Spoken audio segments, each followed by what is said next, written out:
दिल्ली के मुख्यमंत्री अरविंद केजरीवाल बड़ी तेजी से उनकी सियासत ने यह बता दिया कि एक नई पार्टी कैसे देश के लिए उम्मीद की किरण भी बन सकती है। राष्ट्रीय राजनीति में आज वो एक बड़ी ताकत के तौर पर उभर गए हैं। सिर्फ दिल्ली तक उनकी सत्ता सीमित नहीं है, पंजाब जैसा बड़ा राज्य भी अब आम आदमी पार्टी के पाले में है। गुजरात में शानदार प्रदर्शन हुआ, इसके बाद मध्य प्रदेश, राजस्थान की तैयारी चल रही है। कुल मिलाकर राष्ट्रीय परिदृश्य में अरविंद केजरीवाल जिस तेजी से उभर रहे हैं, उससे बहुत स्पष्ट हो गया है कि आने वाले दिनों में वो राष्ट्रीय दलों में एक बड़ी ताकत के तौर पर दिखाई देंगे। इस बात से इनकार नहीं किया जा सकता है कि उनकी जो रणनीति रही है वो बहुत कारगर रही है। यही वजह है कि आज आम आदमी पार्टी को भी ये कहने का मौका मिला कि कांग्रेस को उनकी योजना और यहां तक कि मैनिफेस्टो को गारंटी कहने जैसे शब्दों को चुराना पड़ा है। यह आरोप आम आदमी पार्टी ने कांग्रेस पर लगाया है। ये बात सही भी है कि आम आदमी पार्टी के चुनाव प्रचार का अंदाज, जनता के बीच जाने के तौर तरीके ये बड़ी बड़ी पार्टियां सीख रही हैं, क्योंकि इसमें कहीं ना कहीं आम आदमी पार्टी ने लीड ली। रामलीला मैदान में जो अंदाज देखने को मिला अरविंद केजरीवाल का, उसने ये बता दिया कि 2024 में किस पुरजोर तरीके से आम आदमी पार्टी चुनावी मैदान में उतरने जा रही है। दरअसल दिल्ली के मुख्यमंत्री ने 12 साल पहले रामलीला मैदान में भ्रष्टाचार के खिलाफ शुरू किए गए आंदोलन की चर्चा करते हुए पहले मंच को प्रणाम किया था और फिर उन्होंने दावा किया था कि 12 साल पहले की तरह इस बार भी वो कामयाब होंगे। इसके अलावा सौरभ भारद्वाज भी यहां थे। उन्होंने ये भी कहा कि रामलीला मैदान का लंबा इतिहास रहा है। रामलीला मंचन और राजनीतिक गतिविधियों के लिए जाना जाता है। देश आजाद होने के बाद यहां से कई आंदोलन शुरू हुए और कामयाब हुए हैं। इस तरह रामलीला मैदान आजाद भारत का धर्म क्षेत्र और कुरुक्षेत्र है। यह आम आदमी पार्टी का अंदाज रहा है। उन्होंने किसी भी लड़ाई को बड़ी लड़ाई के तौर पर लड़ा है और खुद जैसा अरविंद केजरीवाल कहते हैं कि उन्होंने भ्रष्टाचार वाले उसी आंदोलन को याद किया था, निश्चित तौर पर यह वाली लड़ाई भी वो उसी अंदाज में लड़ना चाह रहे हैं। इस मैदान से बड़ी बड़ी क्रांति शुरू हुई है, यह भी सौरभ भारद्वाज ने कहा, और आज यहां से ही आम आदमी पार्टी ने एक बड़ी क्रांति शुरू करने का निर्णय लिया है। उन्होंने लोकनायक जयप्रकाश के आंदोलन की भी चर्चा की। उन्होंने कहा कि जयप्रकाश आंदोलन की शुरुआत यहीं से हुई थी। उस आंदोलन के परिणाम से पूरा देश वाकिफ है। आम आदमी पार्टी रामलीला मैदान को जन्मभूमि मानती है और दिल्ली में 3 बार सरकार बनाने के लिए यहां पर शपथ लेने के बाद उसका ग्राफ बढ़ने की कामयाबी भी उसके दिमाग में है। आम आदमी पार्टी के नेता संजय सिंह ने केजरीवाल को भ्रष्टाचार विरोधी आंदोलन का अर्जुन करार दिया। कौरवों ने पांडवों से राज छीना, वैसे ही आप से छीनने का प्रयास, ये बात भी यहां पर कही गई है। मेरा रंग दे बसंती चोला और सुनो गौर से दुनिया वालों, बुरी नजर ना हम पर डालो। देशभक्ति से उत्प्रोत गानों के बीच रामलीला मैदान में जिस तरीके से महारैली का आयोजन किया गया, उससे यह तय हो गया है कि आम आदमी पार्टी की तैयारी बड़ी दिखाई पड़ रही है। आम आदमी पार्टी के नेताओं ने केंद्र सरकार को कौरवों की सेना जबकि आम आदमी पार्टी को पांडव करार दिया। उन्होंने भाजपा पर आप से राजपाट छीनने के आरोप लगाए। मुख्यमंत्री अरविंद केजरीवाल के निशाने पर प्रधानमंत्री मोदी भी रहे। उन्होंने अनेक मुद्दे उठाते हुए प्रधानमंत्री को कटघरे में खड़ा किया। केजरीवाल ने कहा कि सभी राज्यों की सरकारें केंद्र सरकार के अध्यादेश लाने के निर्णय के खिलाफ हैं। इस तरह देश के 140 करोड़ लोग इस लड़ाई में साथ हैं और वो इस अध्यादेश का विरोध करके देश के जनतंत्र को बचाएंगे, क्योंकि केंद्र सरकार ने अब दिल्ली के लोगों की ताकत खत्म करने का कार्य किया है। भविष्य में यह अध्यादेश राजस्थान, पंजाब, मध्य प्रदेश, महाराष्ट्र आदि राज्यों के संबंध में लाने की तैयारी है। इसलिए हम सभी को मिलकर अध्यादेश को अभी ही रोकना पड़ेगा। यह भी कहा गया कि प्रधानमंत्री से देश संभल नहीं रहा है, वो देश की जगह दिल्ली पर ध्यान दे रहे हैं। जबकि आज देश में चारों तरफ महंगाई है। पेट्रोल 100 रुपए, डीजल 90 रुपए लीटर से ज्यादा हो गया है।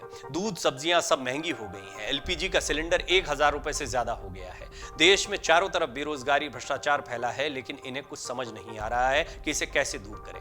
जीएसटी की वजह से आज देश में व्यापारियों का बेड़ा गर्क हो रखा है। अच्छी खासी चल रही रेलवे का भी बेड़ा गर्क करके रख दिया है। आज दिल्ली के लोग मुसीबत में हैं, उन पर यह अध्यादेश थोपा जा रहा है। लेकिन दिल्ली के 7 सांसद गायब हैं। वो जनता के सगे नहीं हैं, बल्कि भाजपा के गुलाम हैं और इसलिए घर में छिपे बैठे हैं। मोदी बनाम केजरीवाल की भी चुनौती दी गई है। देखिए, अरविंद केजरीवाल का चेहरा प्रधानमंत्री मोदी के समकक्ष आम आदमी पार्टी की तौर पर रखा जा रहा है, की तरफ से रखा जा रहा है। यह समझना इसलिए महत्वपूर्ण है क्योंकि विपक्ष को भी अरविंद केजरीवाल में एक उम्मीद दिखती है। ये बात अलग है कि अरविंद केजरीवाल अपनी ताकत या आम आदमी पार्टी को और शक्तिशाली बनाने में जुटे हुए हैं और इसमें वो बहुत हद तक कामयाब भी दिख रहे हैं। केजरीवाल ने यहां तक कहा कि गुजरात के मुख्यमंत्री और देश के प्रधानमंत्री को मिलकर नरेंद्र मोदी को राज करते हुए 21 साल हो गए हैं और उन्हें 8 साल हुए हैं। यानी 21 साल बनाम 8 साल, ये उन्होंने एक कंपैरिजन रखा। लिहाजा वो चुनौती देते हैं कि कोई भी व्यक्ति प्रधानमंत्री के 21 साल और उनके 8 साल के कामकाज की तुलना कर ले और देख ले किसने ज्यादा काम किया है। उन्होंने कहा कि मनीष सिसोदिया, सत्येंद्र जैन को जेल में डालने से प्रधानमंत्री को हमारे काम बंद हो जाने की उम्मीद थी, लेकिन हमारे पास एक नहीं 100 मनीष सिसोदिया और 100 सत्येंद्र जैन है। राष्ट्रीय फलक पर पक्ष में माहौल बनाने के लिए आम आदमी पार्टी का यह बहुत बड़ा दांव माना जा रहा है। राष्ट्रीय पार्टी बनने के बाद आम आदमी पार्टी अब राष्ट्रीय फलक पर अपनी दावेदारी को लगातार मजबूत करने की मुहिम में जुटी हुई है। केंद्र सरकार को सीधी चुनौती देकर वो गैर भाजपा शासित राज्यों के नेताओं को मजबूती का एहसास करा रही है। इसी रणनीति के तहत रामलीला मैदान से सियासी सफर शुरू करने वाली आम आदमी पार्टी ने केंद्र सरकार के अध्यादेश के खिलाफ भी हुंकार भरी।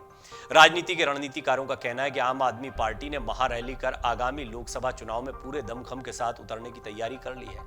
आपने यह भी संदेश देने की कोशिश की है कि केंद्र की मोदी सरकार के खिलाफ अगर विपक्षी गठबंधन होता है तो उसमें अहम भूमिका में पार्टी रह सकती है। पंजाब और दिल्ली की सत्ता पर काबिज पार्टी अन्य राज्यों में भी लोकसभा चुनाव में गठबंधन के तहत बेहतर स्थिति में रह सकती है। इस रैली की खास बात यह रही कि इसमें कई और बड़े चेहरे भी जुड़ रहे हैं, जिनमें वरिष्ठ वकील कपिल सिब्बल का नाम भी शामिल है।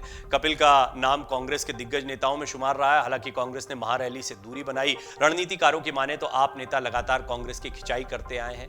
आपने देखा कि ताजा बयान जो है वो भी स्पष्ट तौर पर बता रहा है कि आम आदमी पार्टी किस तरीके से अब कह रही है कि कांग्रेस जो है उसने उनके मैनिफेस्टो को गारंटी कहने वाले दांव को या फिर उनका जो ये आइडिया था इसको भी चुरा लिया है। आइडिया की कमी है कांग्रेस के पास, ये बात भी कही जा रही है।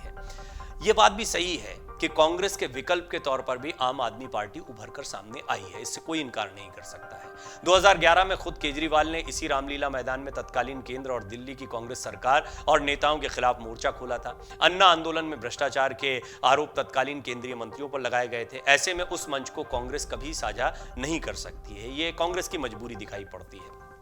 कुल मिलाकर देखा जाए तो 2024 के लिए जो सियासी बिसात बिछ रही है उसमें अरविंद केजरीवाल बहुत महत्वपूर्ण दिखाई पड़ रहे हैं। विपक्षी एकजुटता के लिहाज से भी, अपनी ताकत के लिहाज से भी गौर करने वाली बात है। ये बात सिर्फ दिल्ली पंजाब तक सीमित नहीं है। अरविंद केजरीवाल मध्य प्रदेश और राजस्थान के चुनावों को भी प्रभावित कर सकते हैं, इस बात से इनकार नहीं किया जा सकता। सबसे महत्वपूर्ण बात यह है कि आने वाले चुनाव में वो अपने कितने सांसद जिताकर लाते हैं, ये केंद्र में उनकी ताकत को बढ़ाएगा।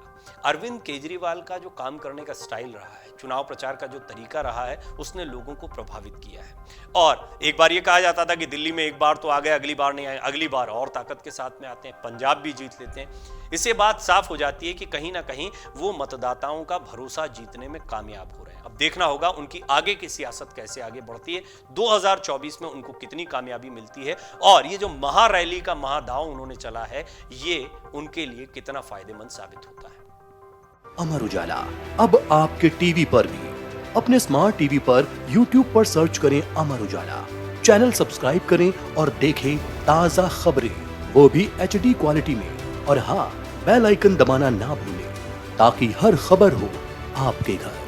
अमर उजाला, निष्पक्ष, निर्भीक, निरंतर।